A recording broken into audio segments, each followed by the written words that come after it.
a song, it will make us strong, and it makes us shout, hooray! It's good for growing babies and grown-ups too to eat. For all the family's breakfast, you can't beat cream of wheat. Cream of Wheat, the great American family cereal, presents Let's Pretend.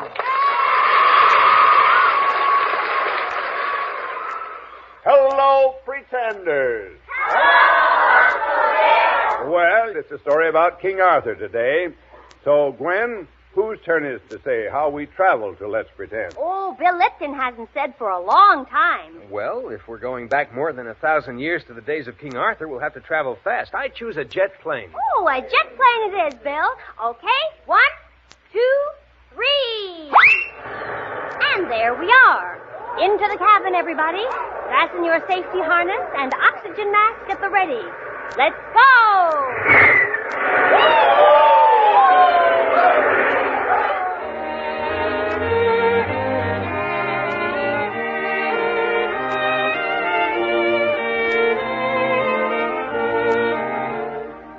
Once upon a time, 1,000 years ago and more, England had a wonderful king named Arthur. His story begins when his father, King Uther Pendragon, whose first wife was dead, fell in love with the queen of a nearby kingdom. But there was one difficulty after another, and finally Uther Pendragon had to get help from his court magician, Merlin.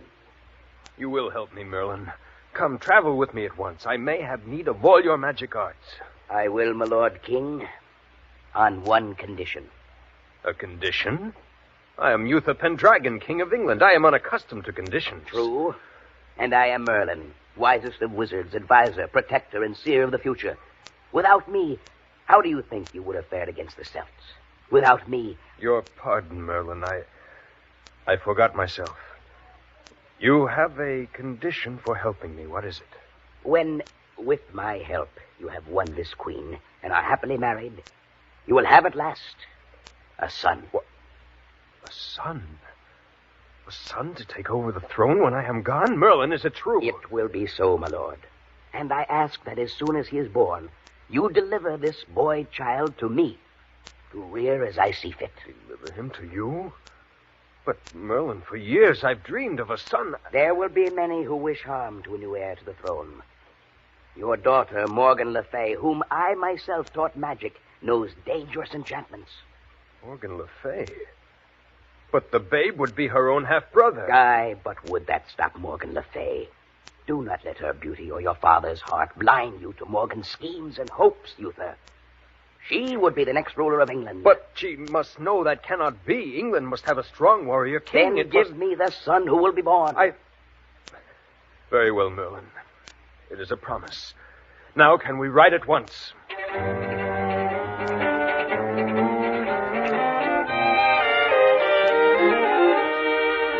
And so it happened, as Merlin foretold. Uther Pendragon was married, and a boy child was born. And the king, true to his promise, bound the child in cloth of gold and bade one of the court ladies take the child in secrecy to the postern gate at night. Someone will be waiting, but where? Oh, hush now. Poor Lan. It's a strange way to treat a little prince. All right, my lady. What? You may give the child to me now. But you look like no more than a beggar. I am the one who is to receive him. Your mercy, madam. And hand him to me. Well, here, be careful. Quiet now, young Arthur. Quiet.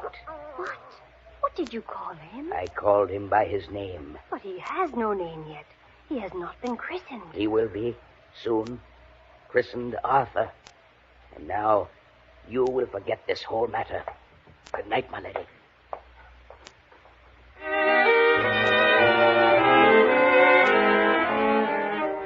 And so it was that Merlin carried the baby prince off into the night. Rode with him over hill, over dale, till at last he halted by a castle gate and rang the great bell that hung above it. When he heard someone coming, he laid the baby by the gate and rode away. And that was how young Arthur came to be raised by a good knight named Sir Ector, along with Sir Ector's only son, a lad named Sir Kay. And so the years passed, and no one knew Arthur's kingly heritage but the magician Merlin. And then came a day when Uther Pendragon lay sick unto death in his castle at Camelot. All the lords and ladies of the court were sorrowing. But in a small room, the king's daughter, Morgan Le Fay, talked with a knight named Sir Accolon. Soon now it will start. As soon as my father dies, 12 nobles will claim the throne and crown that should be mine. Aye, why should it not belong to Uther's own daughter, Morgan Le Fay? Hear me now, Sir Accolon. I vow one day I shall be queen. Oh, my lady, you think it's possible? You think Pledge it with me, Sir Accolon. Pledge your fighting strength to me, and I promise, when I am queen, you shall be the most powerful knight in the realm. Long since I pledged myself your knight, Morgan Le Fay. Well, then. Who's that? Who knocks? It is I, Merlin. Merlin? Peace. There's nothing to fear from him. Come in. My lady. Oh, and Sir Accolon. I bid you to the king's chamber at once. He names his heir. Huh? Names his heir, does he? Aye. And it will be well for you to hear it from the king's own lips, Morgan Le Fay. Come.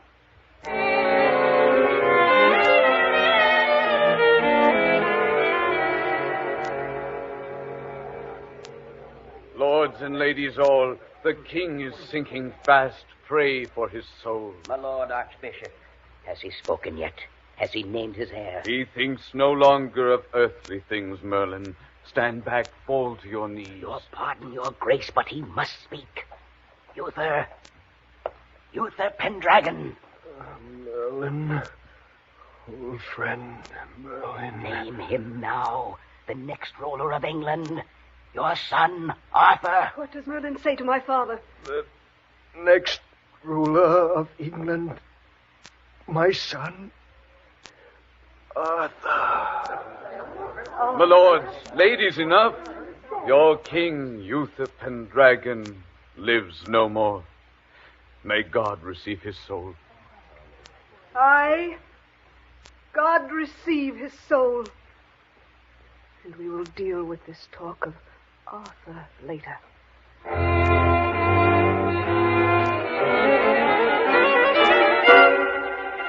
Merlin, thanks be to heaven you've come at last. I came as soon as your message reached me, Lord Archbishop.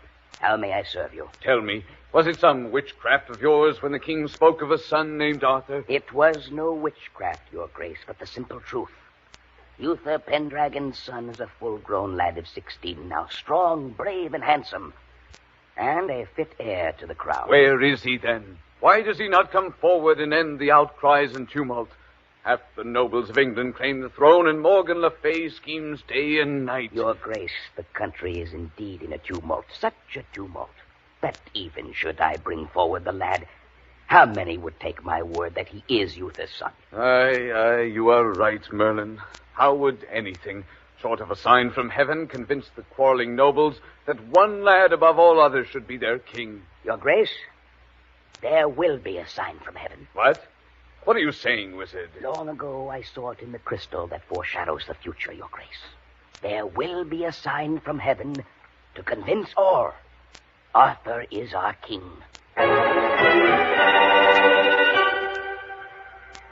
Saints' mercy! What was that? Your grace, look out in the churchyard. Look what has suddenly appeared. Why, a great stone stands there, and on it, an anvil. And thrust into the anvil... a sword. And look, your grace, there is writing. Come, Merlin. Let us see at once what it says. Yes. But this is the sign. I am sure of it. The naked sword stands upright by its point in the anvil, and... Merlin, see what it says in letters of gold. Whoso pulleth out this sword from this anvil is rightwise King born of England.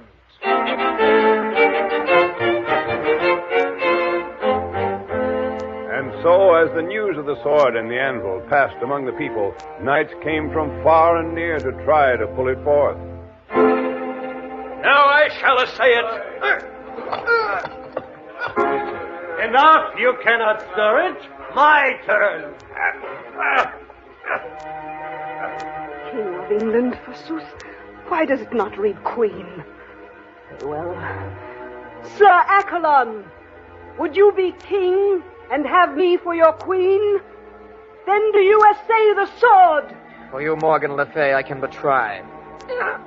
Oh, try once more. Failed me, Accolon. Yet I will not be defeated. I shall be queen.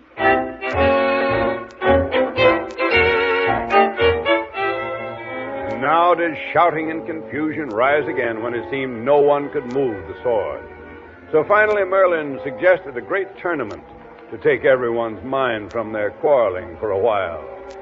Word of the tournament went out across the country, and among those who came riding to Camelot were Sir Ector, his son Sir Kay, and his foster son Arthur. You ride eagerly, Arthur. You look forward to your first tournament? Oh, I do indeed, Father. Methinks nothing could be more splendid than to be a brave knight, valiant in tournament, riding forth on adventure. No reason why you should not achieve your ambition, Arthur, and ride forth on adventure all your life. Now, by all that's evil. Why, Kay, what's amiss? Look, Father. Only look at the sword that I brought in my haste. The old blunted one with no edge at all. Oh, how can I enter the tournament with this? So, that is indeed bad fortune, my son. I can hardly lend you mine. What can be done? Arthur, good brother, you would not mind, would you, riding home to the castle and fetching me my good sword? All the way back to the castle, Kay. Ride swiftly, and you can return before the tournament's more than started. Please, Brother Arthur. All right, Kay, of course. Round you go, Blaze. That's right. I'll try not to be too long, Kay. My thanks to you, Arthur. We will meet at the tournament, son.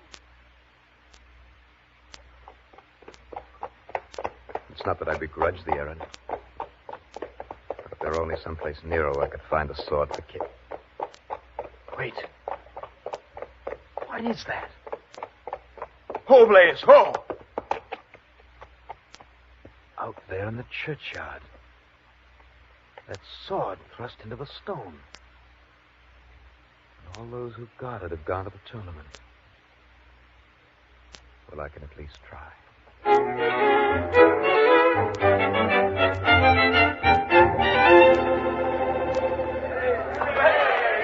Brother Kay! Kay, here I am. Ah, it's Arthur. Indeed, he's come swiftly. Ho, Blaze, ho! Here, Kay, a sword. Not your own, I grant you, but perhaps it will serve you as well. Oh, my thanks to you, Arthur. This sword. I've seen this sword. Wait. Father! Oh, Father! Ah, Kay, you have your sword now. Behold, I have the sword from the stone. But let me see. It is indeed the sword from the stone. And Arthur brought it to me, Father. Arthur? Why, it is true, Father. I thought myself on the way home how much simpler to take that sword if I could, and on trying it, it came out easily in my hand. It came out easily in your hand? Then you... No, wait. We shall assemble all the court and ride back to the anvil in the churchyard and set the sword in it again. Then, if you can draw it forth in the sight of all, you, Arthur, whom I have raised as son, shall be henceforth my own liege lord and king.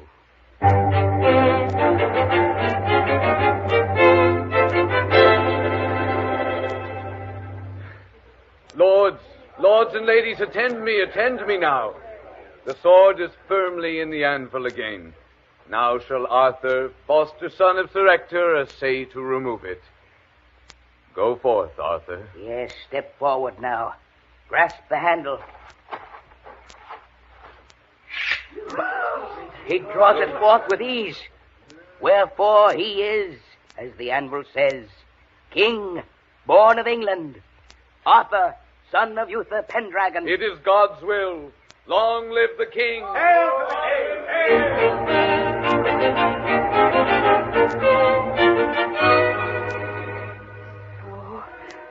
it is King Arthur now, and all kneel before him. Oh, it's not to be borne. You spoke, Morgan Le Fay? Huh? I spoke, Sir Accolon. Methinks fair words would better serve my purpose for a while than hard ones. Wherefore, Arthur, Morgan Le Fay would do homage on bended knee. Accept now my loyalty, Arthur, born my brother and my king.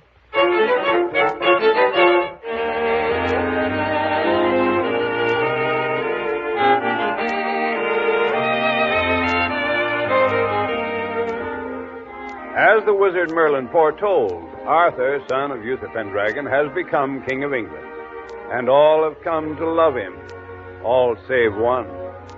But in vain does the wise old Merlin try to warn Arthur against his half-sister, the enchantress Morgan Le Fay. Nay, Merlin, this one time you are wrong. Morgan Le Fay does not hate me. Why, time and again she has shown her sisterly affection. It is a trick, sire, to lull your suspicions. Then, when you fear nothing, she will strike. I tell you, sire, she wants the crown. Merlin, how can you read such evil into one so beautiful and clever? Because I know her. Because I myself taught her magic. Well, now come. Let us speak no more of her. There is something I would show you in the Great Hall, Merlin. Will you come? Of a certainty, sire. And then there is somewhere I would have you go with me. If you will not heed me, you need other protection. Yes, but now look, Merlin. Look into the Great Hall. What? Why, all that's holy. The huge round table that neither fills the hall, ringed around with seats. How many, my lord? There are 150 seats around the round table, Merlin. 150. And what sort of gathering do you plan, sire, to provide such a table and so many seats? Merlin, all I have ever asked of life was to be a knight, riding out an adventure. It was God's will that I should become king instead. So here I shall gather all the bravest, boldest knights of the world. Is it not a good plan? It is a wondrous plan indeed, my lord. Now look, in letters of gold on every seat will be the name of the knight whose chair it is. You see, here is Sir Lancelot's seat. He who rides forth with me tomorrow to bring back the fair Guinevere. You plan to leave so soon to fetch the Lady Guinevere? Merlin, since first I saw her at the Feast of Pentecost, I have dreamed of making her my bride. Why should I not go soon? No reason, my lord. Not if you will come with me at once on that errand of which I spoke. Come, let us saddle our horses. I will tell you as we ride. This is what I would speak to you of, sire. Ever since you left the sword you drew from the stone at the church as a symbol of your reign, it has concerned me that you have no unfailing sword by your side. Here we are by the lake. Let us draw rein, sire. And what is our errand here, Merlin? It is a lovely lake, surely. Wait. I speak for Arthur, son of Uther, King of England. Who speaks for the lake? By all the saints, look. Out in the center of the lake, a great arm has risen from the water.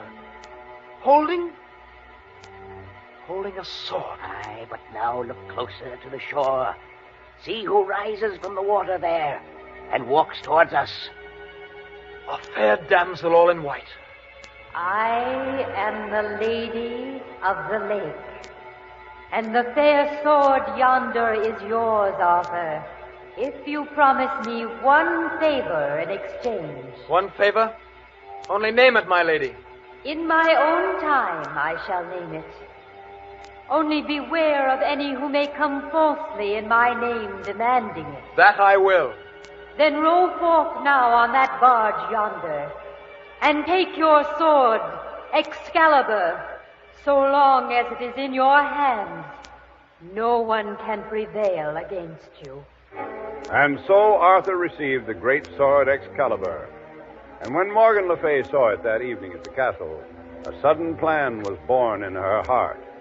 She called Sir Accolon to her secretly and prevailed upon him to do as she bid him. And so, shortly... Oh, come, sire. Delay your journey to get Guinevere by a day only, and we shall have such a hunt as comes only rarely. But you say it was a pure white deer you saw in the forest, Accolon? Well, truly, that is a wondrous sight. And it will be a wondrous hunt as well. I'll come questing after him with me tomorrow, sire. And with Excalibur in your hand, the white deer may be your prize. Well, all right. Tomorrow, the quest of the white deer.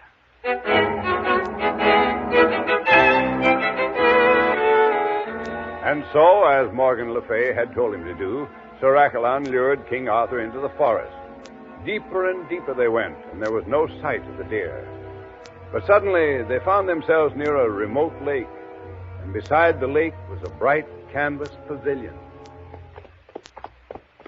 Oh, there. Hola! Well, this pavilion seems utterly deserted, Accolon. Ah, it does indeed, sire. Oh, now, oh. Easy. But look, there's food on the table there and wine. Are you as hungry as I, Accolon? Oh, surely no knight would begrudge his king a supper from his table. Well, come, let us dismount then, Accolon, and take advantage of this miracle.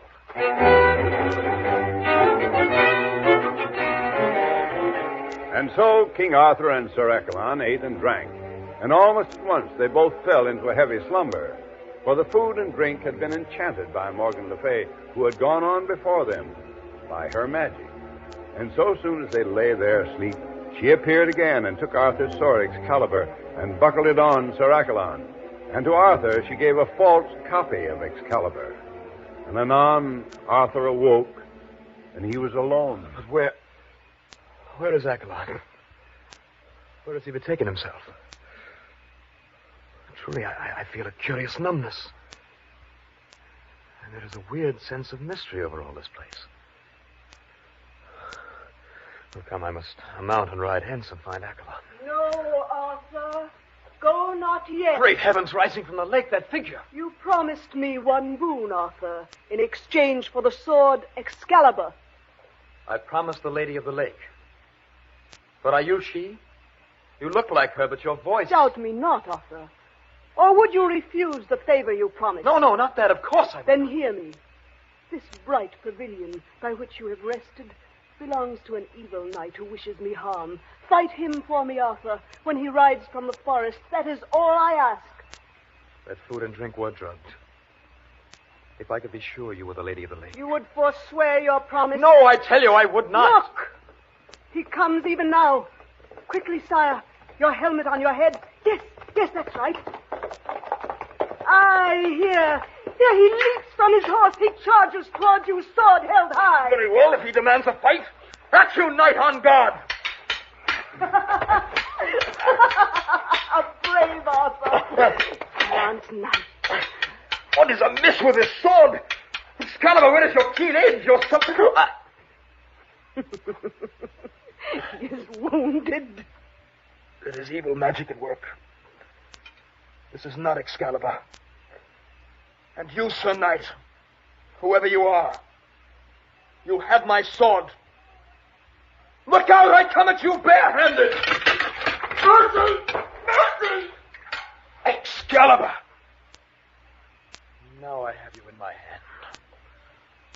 Prepare to die, you traitorous knight who would turn my own sword against me. Lift up your helmet and let me see your face. Yes, sire. Sire, please kill me. Accolon. It was you who fought me? Yes, sire, with your own sword. Given me by Morgan Le Fay. Fool! Do you betray me now? Morgan Le Fay. It is Morgan Le Fay who's behind all this evil business. This damsel who calls herself the Lady of the Lake. Where is she? She's vanished. Aye, when she saw you had your own sword back again, she vanished by her accursed magic. Truly, sire, Morgan Le Fay has had me bewitched for years. That I could charge against my liege, lord, and king. Morgan Le Fay. Well, then Merlin was right. She does wish me evil. Sire, you're wounded, and you said not. Wounded by my hand. It is but a scratch, not serious. No, Arthur. A blessing, rather. Merlin! Wounded by Excalibur. It is your sword truly now, sire. Merlin, how came you here? Surely I, who taught that evil enchantress her magic, can appear and vanish as easily as she. And now I am heartily glad she has done her worst and opened your eyes at last, my lord. Le Fay, my own half-sister, oh, Merlin, the knowledge is more bitter than the wound. Would that you would kill me, sire, for giving it to you. And if I kill you, what? Does that wipe out Morgan Le Fay's hatred? Is it right any wrong? No, I will not kill you, Accolon. Sire, hear me now. There is evil in the world as well as good. To be a great king, you must know this. You must learn to face evil and punish it, as you will punish Morgan Le Fay. And then you must turn your face to the sun again. Turn it to the sun? Aye. Turn your face to Camelot now, my lord. Think of the round table you have established there, and the knights who will ride forth in your name to right wrong everywhere. Aye. The round table. And tomorrow I ride forth for Guinevere. Yes, my lord. For your most splendid days still lie ahead.